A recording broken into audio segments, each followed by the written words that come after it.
Hello साथीभाइहरू सबलाई मेरो तर्फबाट हजुरहरूलाई गुड इभिनिङ छ र के गर्नु हुँदैछ हजुरहरू सबै सन्चै हुनुहुन्छ होला हैन। र हजुरहरूको लागि म अब आइरहेको छु अहिले फिलहाल बेंगलोरमा छु र हजुरहरूको लागि मैले अब एउटा चीज आज माने गरेको छु यहाँ हैन। हजुरहरूलाई देखाउन चाहन्छु, हजुरहरू कमेन्टमा भन्नुहोस् कस्तो लाग्यो हैन।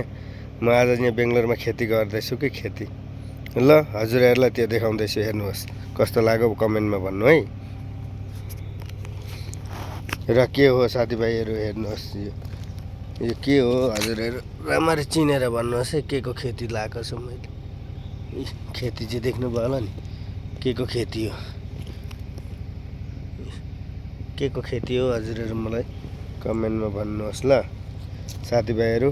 अनि यो चाहिँ अलिकति हो फिलहाल हैन, यस्तो ठाउँमा बस्छु त्यही पनि हजुरहरूको लागि अब सानो मिनो भिडियो। यहाँ चाहिँ छरेको छु मैले बिउ, यो सबै बिउ हुन् हैन। अनि त्यहाँ चाहिँ सारेको, यहाँ नि सारेको थियो, यहाँ नै हुँदैछन्। यस्तो छ हाम्रो बेंगलोरको खेती है साथीभाइहरू। बेंगलोरमा भेटिँदैन र हामीहरूले गाउँदेखिबाटै बिउ मगाएर हजुरहरूको लागि लिएर आएको छ, हेर्नुहोस्, हेर्न सक्नुहुन्छ साथीभाइहरू। ल ठिक छ त साथीभाइहरू, आजको लागि यतिमै भिडियो समाप्त।